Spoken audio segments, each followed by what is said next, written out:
Om Shanti. Good morning. 2 सितंबर 2024।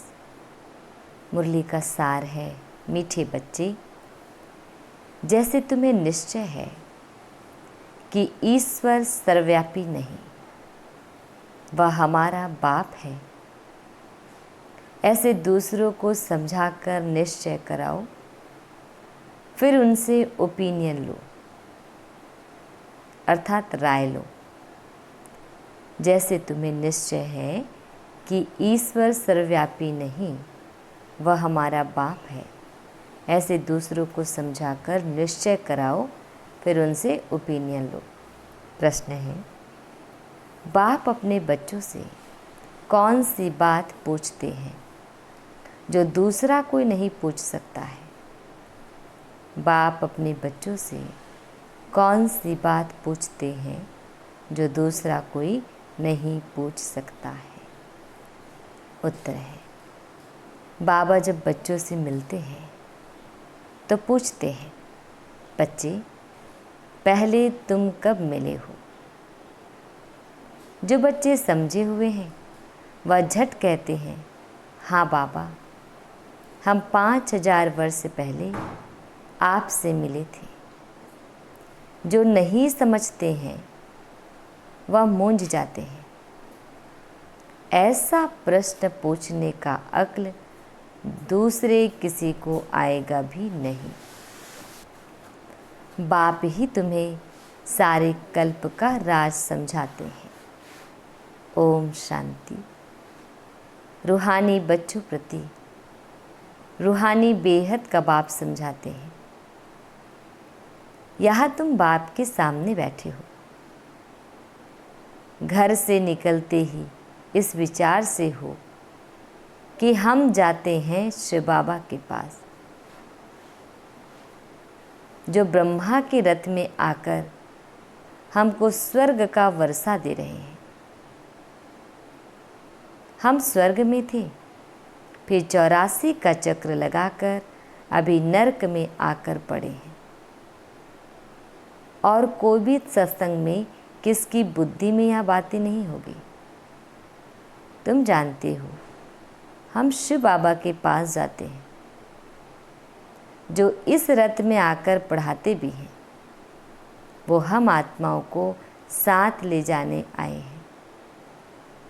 बेहद के बाप से जरूर बेहद का वर्षा मिलना है। या तो बाप ने समझाया है कि मैं सर्वव्यापी नहीं हूँ। सर्वव्यापक तो 5 विकार हैं। तुम्हारे में भी 5 विकार हैं, इसलिए तुम महान दुखी हुए हो। अब ईश्वर सर्वव्यापी नहीं है, यह ओपिनियन जरूर लिखवाना है। तुम बच्चों को तो पक्का निश्चय है कि ईश्वर बाप सर्वव्यापी नहीं है। बाप सुप्रीम बाप है, सुप्रीम टीचर गुरु भी है, बेहद का सद्गति दाता है, वही शांति देने वाला है।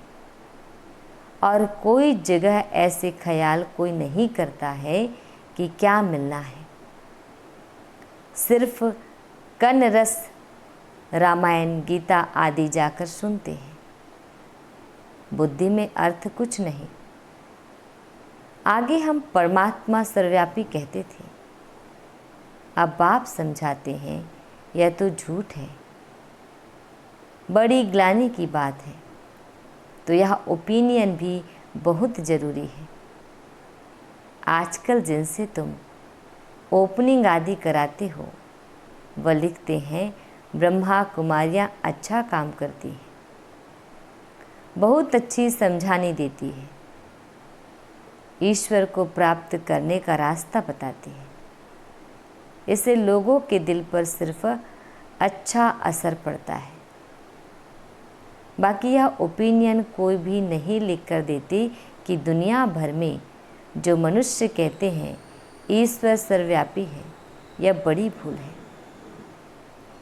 ईश्वर तो बाप, टीचर, गुरु है। एक तो मुख्य बात है यह, दूसरा फिर ओपिनियन चाहिए। कि इस समझाने से हम समझते हैं गीता का भगवान श्री कृष्ण नहीं है। भगवान कोई मनुष्य या देवता को नहीं कहा जाता है। भगवान एक है, वह बाप है। उस बाप से ही शांति और सुख का वर्षा मिलता है। ऐसी ऐसी ओपिनियन लेना है। अभी जो तुम ओपिनियन लेते हो वह कोई काम की नहीं लिखते हैं। हाँ, इतना लिखते हैं कि यहाँ शिक्षा बहुत अच्छी देते हैं।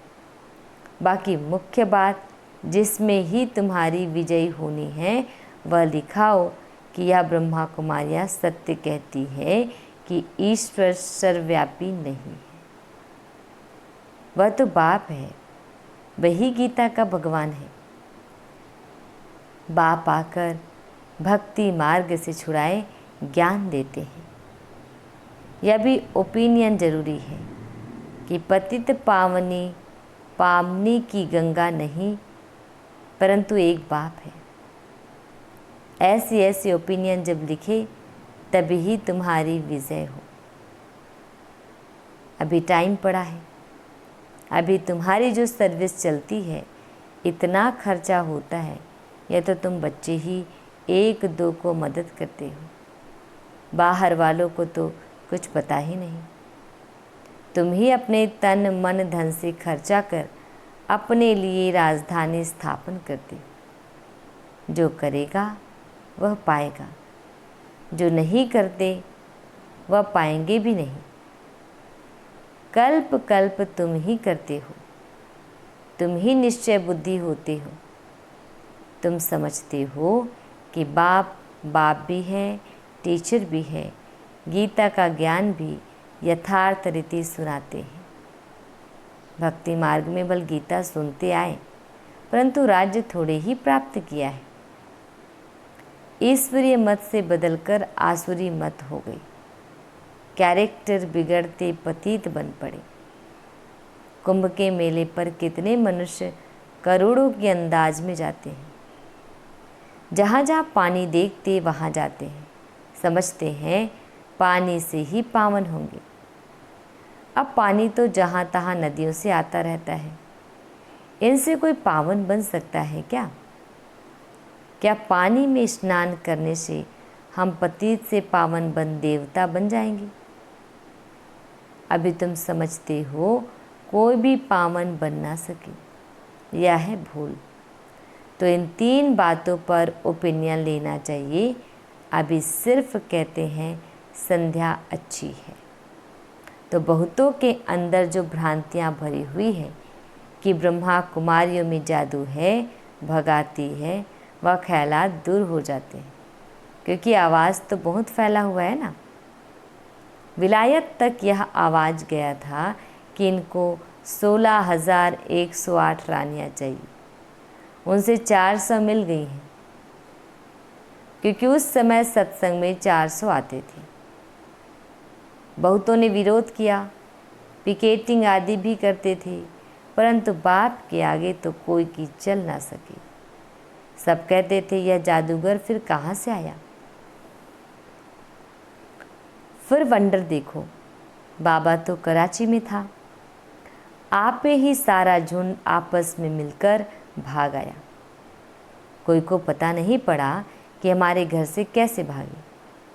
यह भी ख्याल नहीं किया इतने सब कहाँ जाकर रहेंगे। फिर फट से बंगला ले लिया तो जादू की बात हो गई ना। अभी भी कहते रहते हैं यह जादूगरनी है। ब्रह्मा कुमारियों के पास जाएंगे तो फिर लौटेंगे नहीं। यह स्त्री पुरुष को भाई बहन बनाती हैं, फिर कितने तो आते ही नहीं हैं। अभी तुम्हारी प्रदर्शनी आदि देखकर वह जो बातें बुद्धि में बैठी हुई है वह दूर होती है। बाकी बाबा जो ओपिनियन चाहते हैं वह कोई नहीं लिखते। बाबा को वह ओपिनियन चाहिए, या लिखे कि गीता का भगवान श्री कृष्ण नहीं है। सारी दुनिया समझती है श्री कृष्ण भगवान वाच, परंतु श्री कृष्ण तो पूरे 84 जन्म लेते हैं। शिव बाबा है पुनर्जन्म रहे। तो इसमें बहुतों की ओपिनियन चाहिए। गीता सुनने वाले तो ढेर के ढेर हैं, पर देखेंगे यह तो अखबार में भी निकल पड़ा है। गीता का भगवान परम पिता परमात्मा शिव है। वही बाप, टीचर, सर्व का सद्गति दाता है। शांति और सुख का वर्षा फिर उनसे मिलता है। बाकी अभी तुम मेहनत करते हो, उद्घाटन कराते हो, सिर्फ मनुष्यों की भ्रांतियाँ दूर होती है, समझानी अच्छी मिलती है। बाकी बाबा जैसे कहते हैं वह ओपिनियन लिखें। मुख्य ओपिनियन है यह, बाकी सिर्फ राय देते हैं। यह संस्था बहुत अच्छी है, इससे क्या होगा? हाँ, आगे चल विनाश और स्थापना नज़दीक होगी तो तुमको यह ओपिनियन भी मिलेंगे, समझ कर लिखेंगे। अभी तुम्हारे पास आने तो लगे हैं ना, अभी तुमको ज्ञान मिला है। एक बाप के बच्चे हम सब भाई भाई हैं। यह किसी को भी समझाना तो बहुत सहज है। सब आत्माओं का बाप एक सुप्रीम बाबा है, उनसे ज़रूर सुप्रीम बेहद का पद भी मिलना चाहिए। 5000 वर्ष पहले तुमको मिला था। वो लोग कलयुग की आयु लाखों वर्ष कह देते हैं, तुम 5000 वर्ष कहते हो, कितना फ़र्क है। बाप समझाते हैं 5000 वर्ष पहले विश्व में शांति थी। यहाँ एम ऑब्जेक्ट सामने खड़ी है। इनके राज्य में विश्व में शांति थी। यह राजधानी हम फिर स्थापन कर रहे हैं। सारे विश्व में सुख शांति थी, कोई दुख का नाम नहीं था। अभी तो अपार दुख है। हम यह सुख शांति का राज्य स्थापन कर रहे हैं, अपने ही तन मन धन से गुप्त रीति। बाप भी गुप्त है, नॉलेज भी गुप्त है, तुम्हारा पुरुषार्थ भी गुप्त है। इसलिए बाबा गीत कविताएं आदि भी पसंद नहीं करते हैं। वह है भक्ति मार्ग। यहाँ तो चुप रहना है, शांति से चलते फिरते बाप को याद करना है और सृष्टि चक्र बुद्धि में फुराना है। अभी हमारा यह अंतिम जन्म है पुरानी दुनिया में, फिर हम नई दुनिया में पहला जन्म लेंगे। आत्मा पवित्र जरूर चाहिए। अभी तो सब आत्माएं पतित हैं। तुम आत्मा को पवित्र बनाने के लिए बाप से योग लगाते हो। बाप खुद कहते हैं, बच्चे देह सहित देह के सब संबंध छोड़ो। बाप नई दुनिया तैयार कर रहे हैं, उनको याद करो तो तुम्हारे पाप कट जाएं। अरे बाप तो तुमको विश्व की बादशाही देते हैं, ऐसे बाप को तुम भूल कैसे जाते हो। वह कहते हैं, बच्चे या अंतिम जन्म सिर्फ पवित्र बनो। अब इस मृत्यु लोक का विनाश सामने खड़ा है। यह विनाश भी हुबहू 5000 वर्ष पहले ऐसे ही हुआ था। यह तो स्मृति में आता है ना। अपना राज्य था तो दूसरा कोई धर्म नहीं था। बाबा के पास कोई भी आता है तो उसे पूछता है, आगे कब मिले हो। कोई तो जो समझे हुए हैं वह झट कह देते हैं 5000 वर्ष पहले। कोई नहीं आते हैं तो मूंझ पड़ते हैं। बाबा समझ जाते हैं कि ब्राह्मणी ने समझाया नहीं है। फिर कहता हूँ सोचो तो स्मृति आती है। यह बात और तो कोई भी पूछ न सके। पूछने का अकल आएगा ही नहीं। वह क्या जाने इन बातों से। आगे चलकर तुम्हारे पास बहुत आकर सुनेंगे जो इस कुल के होंगे। दुनिया बदलनी तो ज़रूर है। चक्र का राज तो समझा दिया है। अब नई दुनिया में जाना है। इस पुरानी दुनिया को भूल जाओ। बाप नया मकान बनाते हैं तो बुद्धि उसमें चली जाती है। पुराने मकान में फिर ममत्व नहीं रहता है। या फिर है बेहद की बात। बाप नई दुनिया स्वर्ग स्थापन कर रहे हैं। इसलिए अब इस पुरानी दुनिया को देखते हुए भी नहीं देखो। महत्व नई दुनिया में रहे, इस पुरानी दुनिया से वैराग्य। वह तो हठयोग से हद का संन्यास कर जंगल में जाकर बैठते हैं। तुम्हारा तो है सारी पुरानी दुनिया से वैराग्य। इसमें तो अथाह दुख है। नई सतयुगी दुनिया में अपार सुख है तो जरूर उनको याद करेंगे। यहाँ सब दुख देने वाले हैं। माँ बाप आदि सब विकारों में फंसा देंगे। बाप कहते हैं काम महाशत्रु है, उनको जीतने से ही तुम जगत जीत बनेंगे। यह राजयोग बाप सिखलाते हैं, जिससे हम यह पद पाते हैं। बोलो, हमको स्वप्न में भगवान कहते हैं पावन बनो तो स्वर्ग की राजाई मिलेगी। तो अब मैं एक जन्म अपवित्र बन अपनी राजाई गंवाऊंगी थोड़े ही। इस पवित्रता की बात पर ही झगड़ा चलता है।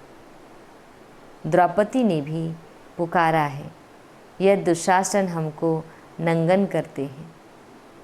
यह भी खेल दिखाते हैं कि द्रौपदी को श्री कृष्ण 21 साड़ियाँ देते हैं। अब बाप बैठ समझाते हैं, कितनी दुर्गति हो गई है। अपार दुख है ना। सतयुग में अपार सुख था। अब मैं आया हूँ अनेक अधर्म का विनाश और एक सत धर्म की स्थापना करने। तुमको राज्य भाग्य देकर वानप्रस्थ में चले जाएंगे। आधा कल्प फिर मेरी दरकार ही नहीं पड़ेगी। तुम कभी याद भी नहीं करेंगे। तो बाबा समझाते हैं, तुम्हारे लिए जो सबके मन में उल्टा वाइब्रेशन है वह निकल कर ठीक हो रहा है। बाकी मुख्य बात है, ओपिनियन लिखा लो, ईश्वर सर्वव्यापी नहीं है। उसने तो आकर राजयोग सिखाया है। पतित पावन भी बाप है। पानी की नदियाँ थोड़ी ही पावन बना सकेगी। पानी तो सब जगह होता है। अब बेहद का बाप कहते हैं, अपने को आत्मा समझो। आत्मा ही एक शरीर छोड़ दूसरा लेती है। वह फिर कह देते आत्मा निर्लेप है। आत्मा सो परमात्मा, यह है भक्ति मार्ग की बातें। बच्चे कहते हैं बाबा याद कैसे करें। अरे अपने को आत्मा तो समझते हो ना।